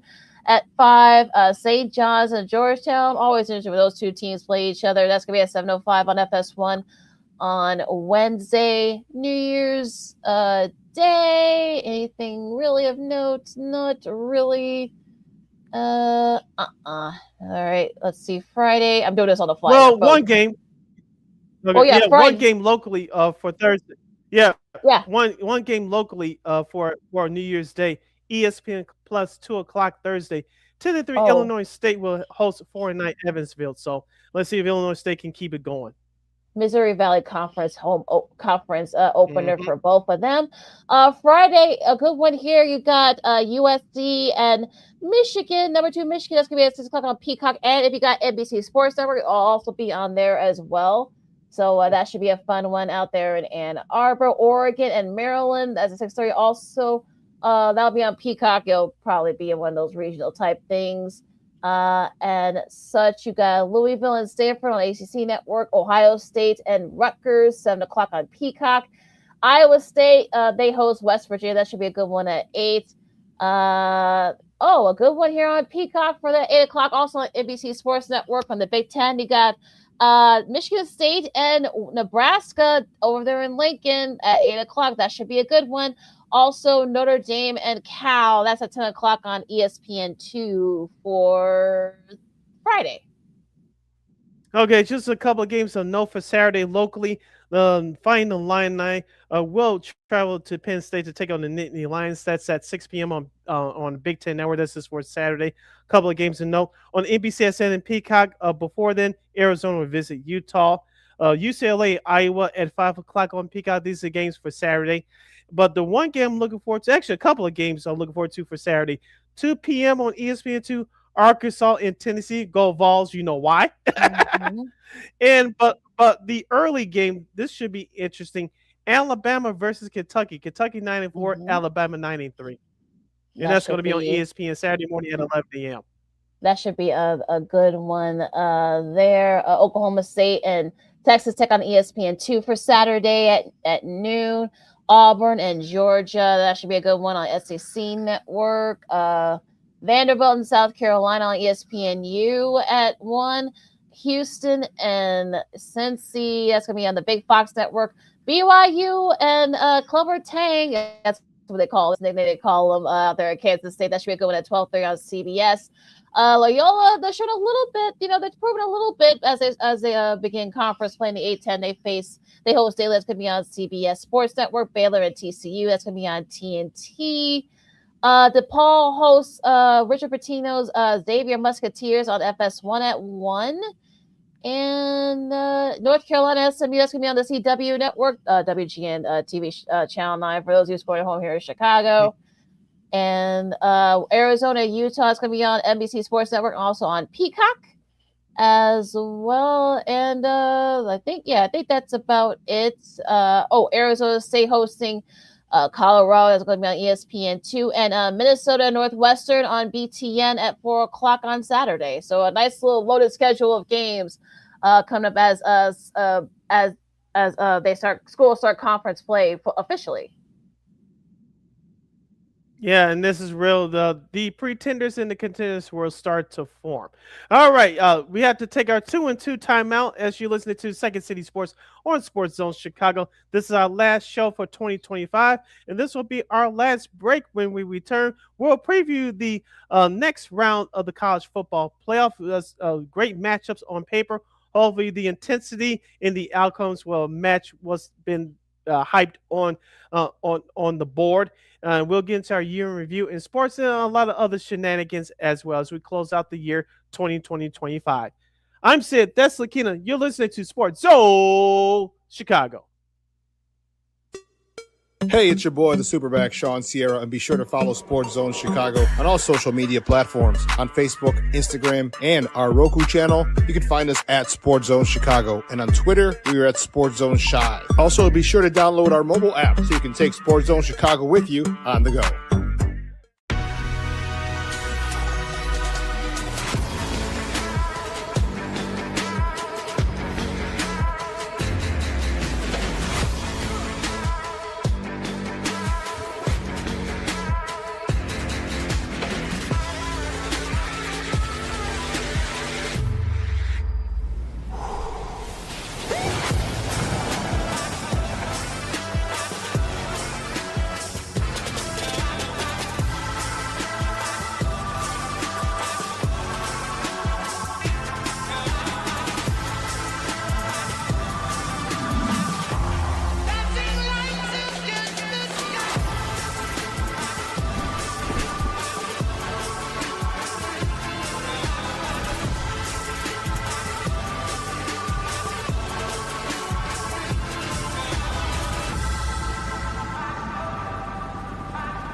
Got it done here.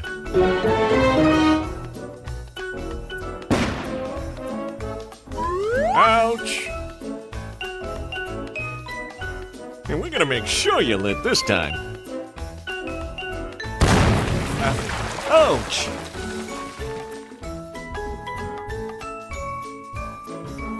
You're not gonna get me this time. Ow, Manny! Whoops!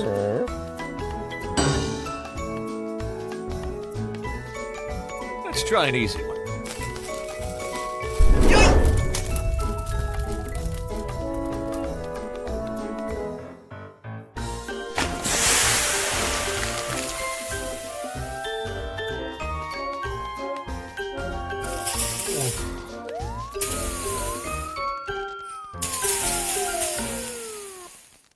Every day, we take steps to keep the people we love safe, but some health risks are easy to miss. Ticks hiding in the yard can spread germs, like the ones that cause Lyme disease. Mice searching for food can spread bacteria that makes us sick. Mosquitoes lay eggs in standing water and can spread West Nile virus and more. Cockroaches are drawn to water in the home, leaving behind allergens that can trigger asthma attacks. Common pests can threaten our health. Learn how to protect your family at pestworld.org. Hey, this is Corey McGee, and I listen to Sean and Maya on the morning show.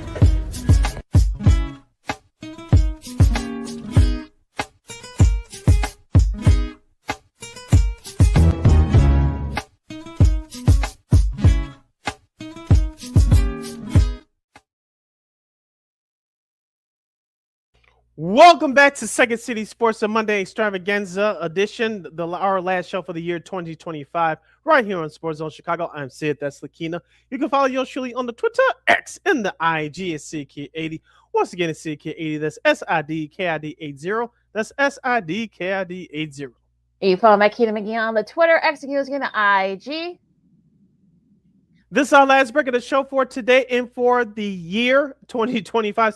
So if you have any last minute questions or comments for us of any of the topics we discussed thus far on today's show, and what's your favorite moment from this show or from the world of sports in general for 2025, hit us up at Sports Zone Chicago's Facebook page or at Sports Zone Chicago on YouTube.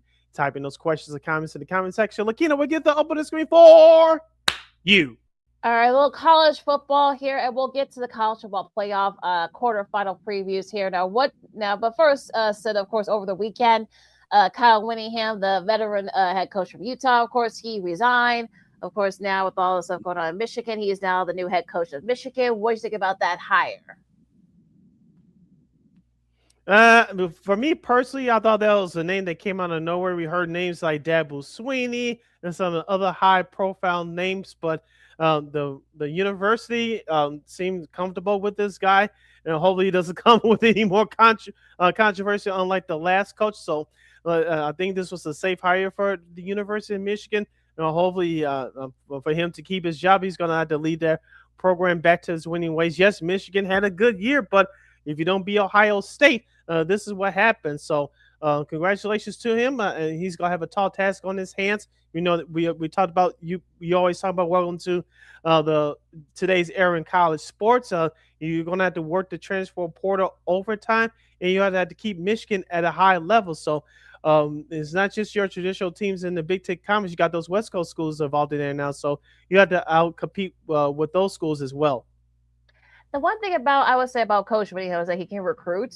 So I think that really helps. And I think he can keep, of course, you're going to get guys that are going to deflect. That's just what happens that's what happens whenever there's turnover. But the good news is that he does, come from a good pedigree. Of course, Scoop Hunley, he recruited him. So when we saw how good he's doing in the NFL. So I think he's definitely could be the guy that could definitely make it, could make things interesting. We'll see what he does over there. When he has a 67 winning percentage and has won major bowl games. The guys, the one thing he has not won is one national championship. So we'll see how he does and such. So yeah, he definitely brings stability to Michigan. So I think that's really what this school needs, especially after all the crazy things that have happened in the last few weeks. But he's definitely the guy that definitely can he's from Utah, so I think the worst thing he's probably drunk is like prune juice or something like that. So I'm sure you don't have to worry about him. He's been happy in there for over 40 years, so he'll be you don't have to worry about him in that front. But yeah, he should do just fine over there in Michigan.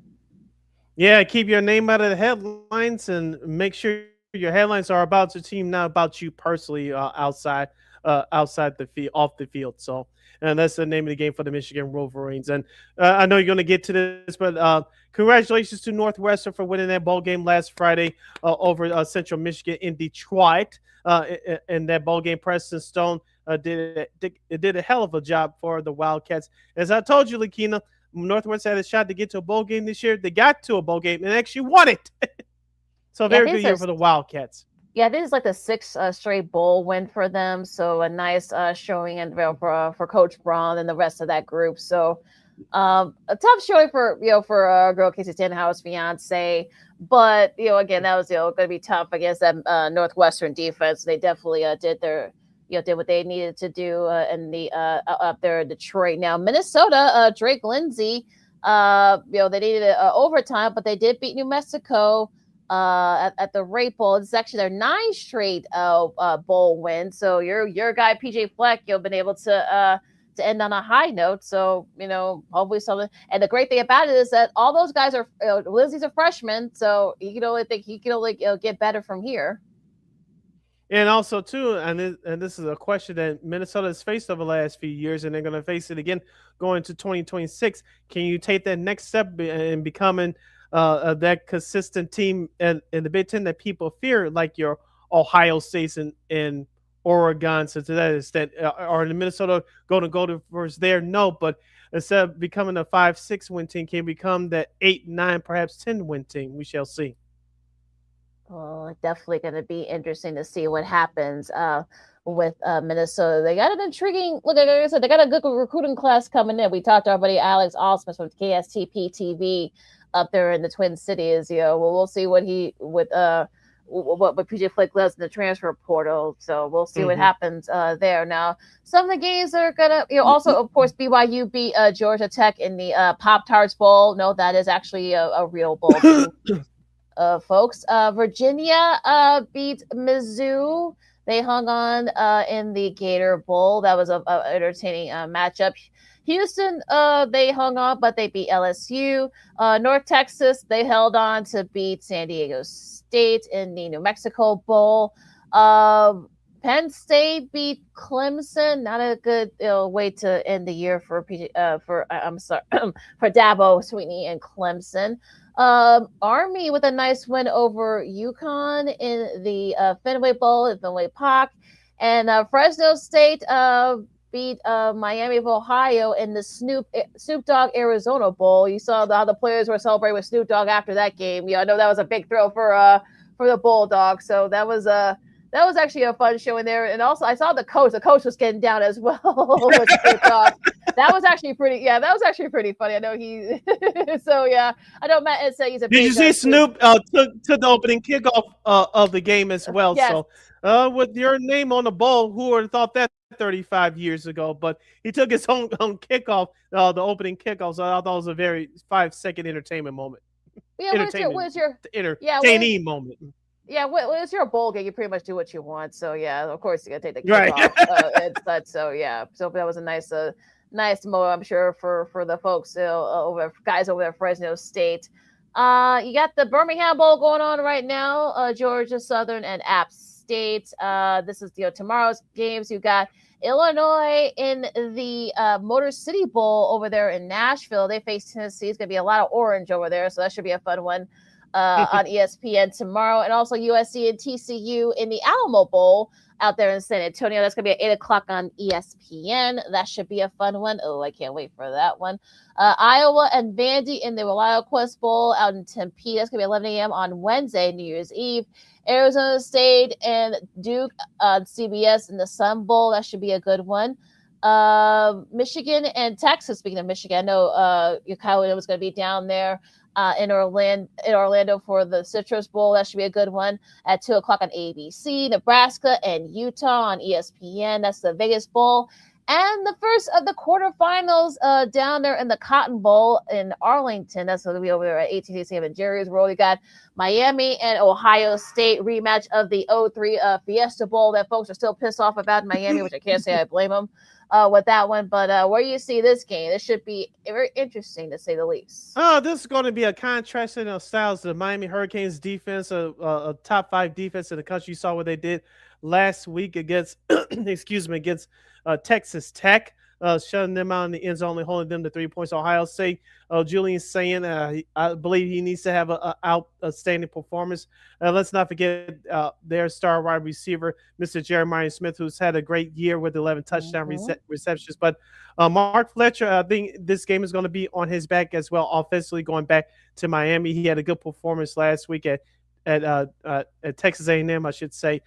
And this is going to be a bigger game for Carson Beck. We talked about his struggles early in the year, especially against Louisville and the other loss to SMU. Carson Beck did have a good performance against Texas A&M, but I think he has to raise his game another notch to be Ohio State, because Ohio State is a better all-around team. I don't think they're that much better than Miami. I think they are notch above Miami, but I think this is going to be your classic showdown.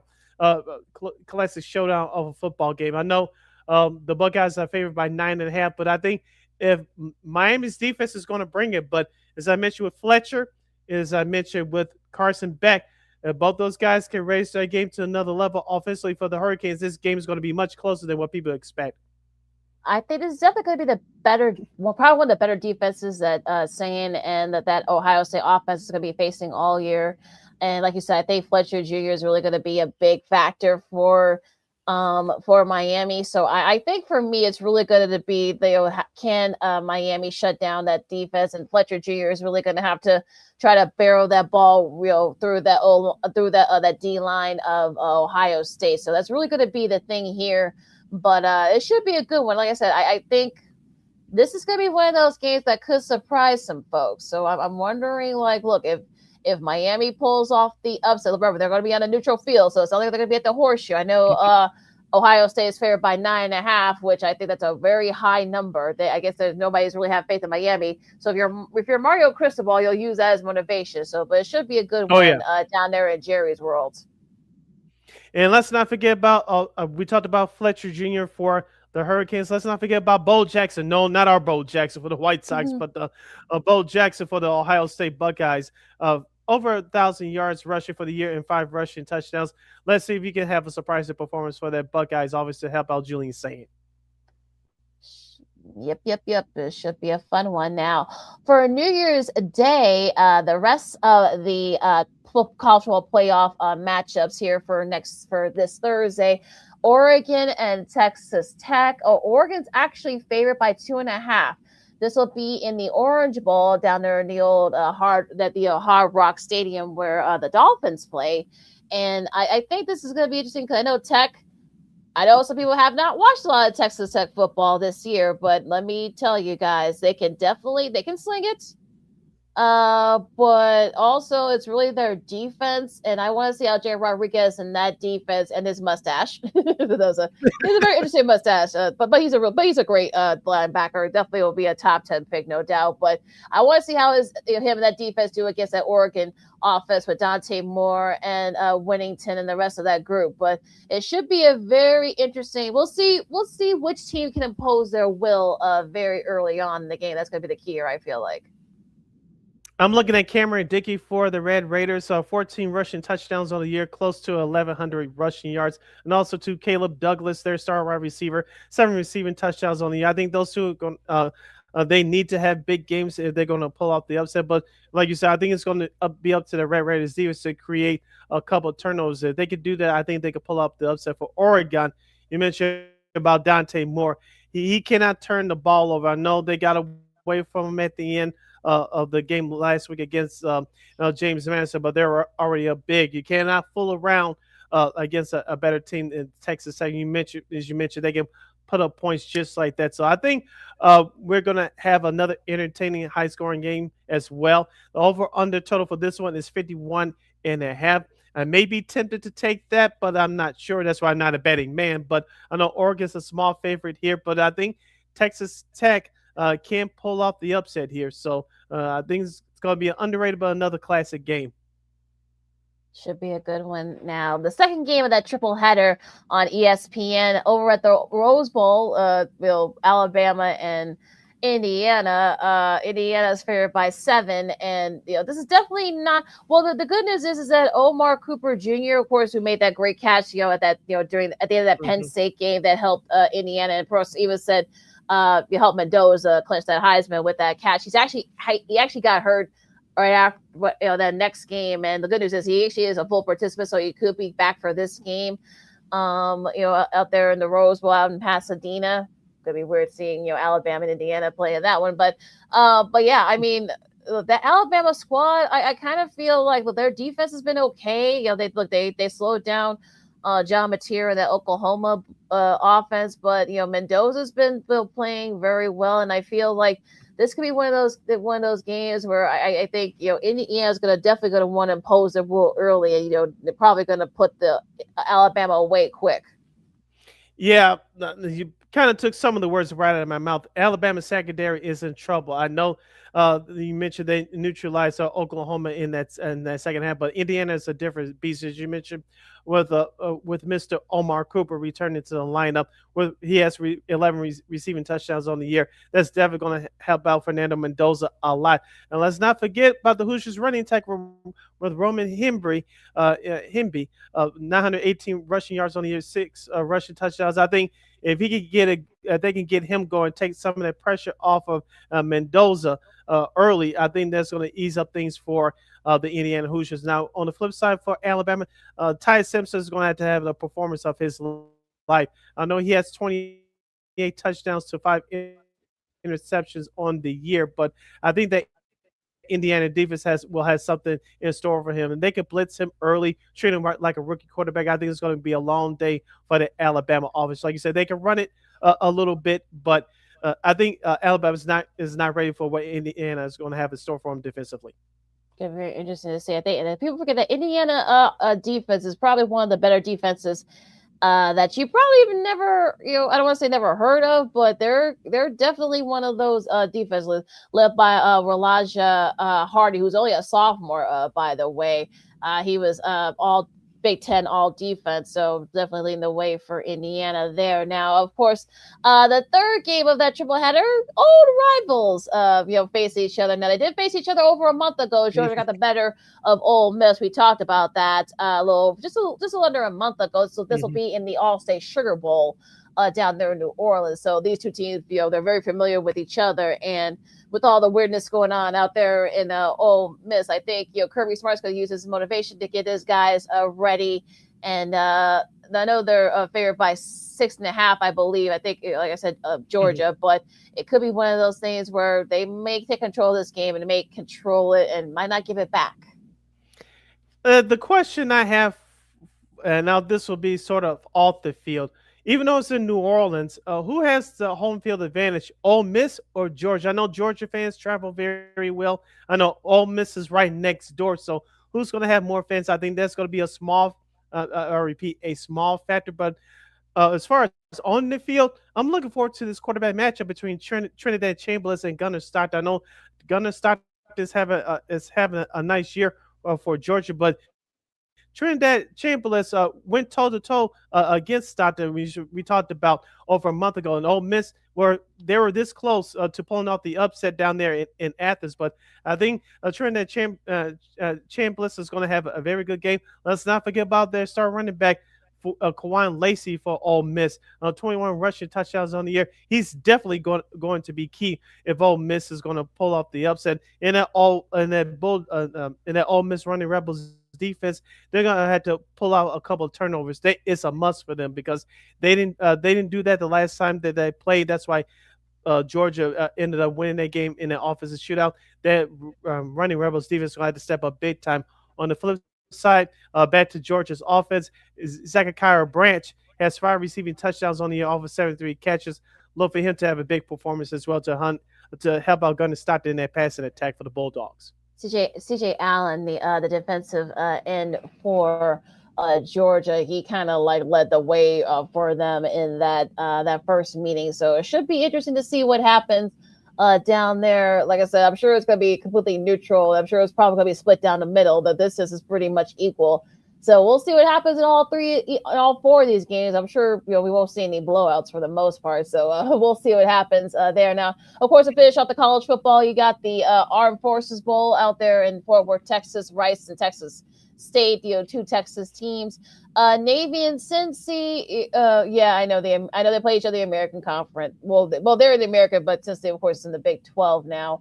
That's going to be the All Liberty Bowl down there in Memphis, Arizona, and SMU. That should be a fun one. Out there in the Holiday Bowl. That's going to be on Fox, one of the few non-ESPN games. Also Wake Forest and Mississippi State in the Duke Mayo Bowl down there in Charlotte. So winning coach will get dealt with Duke's mayonnaise. So that's a fun tradition. yeah, it's going to be very messy. So, yeah. But do you like mayonnaise? I don't. I'm more of a Miracle Whip. I like mayonnaise, but I'm more of a Miracle Whip. I'm Team Miracle Whip here. So, But, yeah, so... Yeah, a tradition like any other with that one. But even still, you can watch that game on ESPN. That's just scheduled for the rest of the bowl season this week. Coming up. You're listening to Second City Sports on Sports Zone Chicago. LaKeena here with you.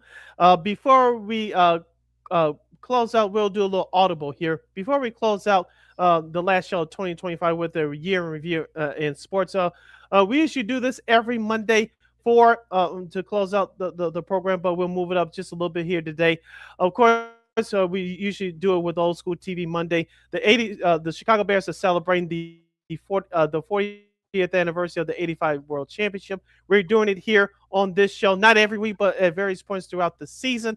And of course, despite what happened last night in that ultimate shootout with the 49ers and Bears over there at Santa Clara, for Old School TV Monday, we're going to take it back to October 13th of 1985.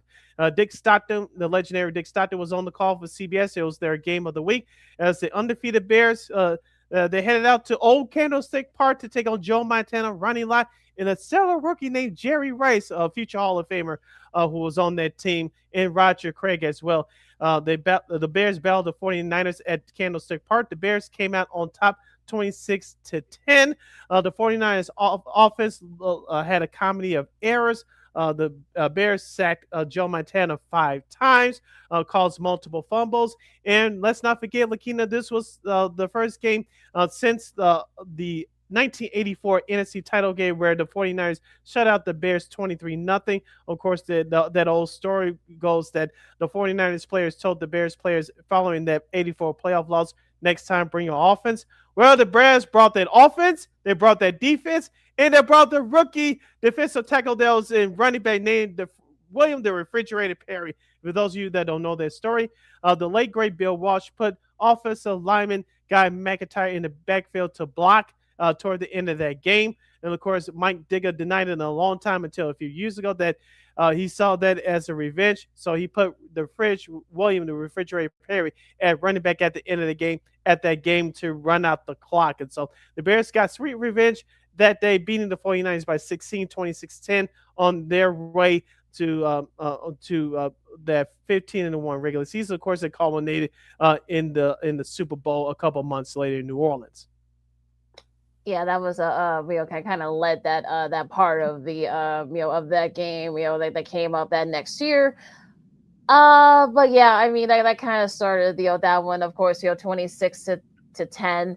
But yeah, I mean that kind of they got their revenge, but of course San Francisco get their revenge a year later. But that's a whole nother conversation. But yeah, since we're talking about this, but the Bears, stayed undefeated. At that point, 6-0. San Francisco, they were kind of, I don't want to say they were rebuilding, but they were sort of, they have a lot of young guys. That one guy, Jerry Rice. Of course, he was a rookie at the time, but of course, we all know what happened with him down the line there. But in this case, the Bears got the better of the 49ers and such, 26-10 in the old Candlestick Park. And that's really all I got kind of have to say about that one, because that was just, it was, like I said, it was basically all Bears penalties killed the 49ers. They had like 13 penalties, even that game. So, it's just kind of undisciplined, I would say, with that one. They, 7 sacks, but that kind of like killed whatever momentum that they had. So, like I said, the Bears sort of imposed their will and they didn't really look back. Yeah, and let's not forget the San Francisco 49ers defeated the Miami Dolphins in the Super Bowl 19 the year before. So the Bears had their measure stick up against the defending world champs at the time. It was a passing of the torch for 1 year, but the Bears got their revenge on the 49ers on that fateful day in October back in 1985. Of course, the Bears went on to win the Super Bowl. That's our last edition of Old School TV Monday for the year 2025. You can watch that full game on YouTube, courtesy of the YouTube channel 1980s Football Cards in beautiful and crystal clear HD. All right, so as we wrap things up here for the year, we want to thank all of our guests, both new and old, familiar guests, of course. If you guys watch the show, we've had various people. We've had a lot of new people on, so that's always fun. We have new people on that kind of introduce to you guys and such. And hopefully we'll have a bigger and better Rolodex of people coming in for that one. And also thanks to our buddy Steve, for the new our new open. I think it's probably one of the reasons why our numbers have been coming up is because of our new open. So we'll probably update it maybe every 3 or 4 months just to kind of keep it fresh. But that's really kind of helped us with our numbers. So thanks Steve for that. Also thanks Sean again for letting us do this, and all the other great, like I said, all the other great folks of who great guys and gals who we've had on throughout the year. Hopefully, like I said, we'll have an even bigger Rolodex of folks coming in as we go into the new year. Of course, you got the Olympics coming up, the Winter Olympics, out there. So, that's gonna be a fun one as well. So, just want to thank everybody for us to continue to support us, and hopefully, you guys continue going into 2026. Yes, I echo those same sentiments as well. And thank you, Chicago Bears, for having a winning season so far. Hopefully, it'll continue to wrap up the year as the Monsters of Midway will get ready for the playoffs in the next couple of weeks, despite what happened last night. So thank you guys, listeners and viewers out there. And like you said, thank you, Steve, for the open, and Sean Sierra and everybody else involved with Sports Zone Chicago. And we'll definitely do bigger and better things in 2026. And shout out to our girl, Miss Christine, the Queen Mango. She's enjoying her time off. She'll be back with us next week as the playoffs begin when she rejoins us to do her weekly NFL picks. As I said at the top of the show, I'll say it again, just a reminder, we will not be on this Friday. We're going to enjoy the New Year's holiday with the rest of you folks. Follow us on social media. We'll have our NFL picks via our social media accounts both Saturday and Sunday to wrap up the regular season. All right, with that said, you can find LaKeena McGee on the Twitter, executives again, the IG. You can follow your Shirley Sidney Brown on the Twitter, X, in the IG at SidKid80. Once again, it's SidKid80. That's SIDKID80. SIDKID80. Be sure to download that Sports Zone Chicago app wherever you get your apps. Please follow Sports Zone Chicago on all social media platforms on Facebook, X, Instagram, and YouTube. And thank you very much in advance for your support. Like, share, subscribe, and tell your friends. Be sure to catch Second City Sports live in living color every Monday, every Friday, except for this Friday, from 12:15 to 2:15 p.m. Central Standard Time, right here on Sports Zone Chicago. One more again, as the kids would say. Be sure to catch Second City Sports live in living color every Monday, every Friday, except for this Friday, from 12:15 to 2:15 p.m. Central Standard Time, right here on Sports Zone Chicago. And if you want to catch up on some of our previous episodes, don't worry. So you can go through the Sports Zone Chicago's Facebook and YouTube channels, and it's all right there for you. You can catch replays of our show, Sean Sierra Sports, the Smoke Fellas. So if you miss a segment, miss an interview, miss when we do our picks, don't worry. You'll go back anytime, anywhere on Sports Zone Chicago's Facebook and YouTube channels. And we will provide. Have a great rest of the next 2-3 days, I guess. The last couple of days of 2025 as we go into 2026. Be safe out there. If you are going to go out, don't do anything stupid. Be safe out there. Of course, you got the penny rise for the CTA. I know it's a little rough, with some of the stuff that's been happening recently. But look, you got ride shares, you got cabs. Look, it's all right there at your disposal. If you're going to go out, don't be stupid. You get everything at your disposal. Just go out there, have fun, and have fun responsibly. And be smart as well. All right, enjoy the rest of the year with the NBA, the NHL, college hoops, both men and women, NBA. Also, of course, you got the bowl games coming up, including the college football playoff as well, and also the NFL too, as they finish up their regular season. Good Lord, this season's gone by really way too quick.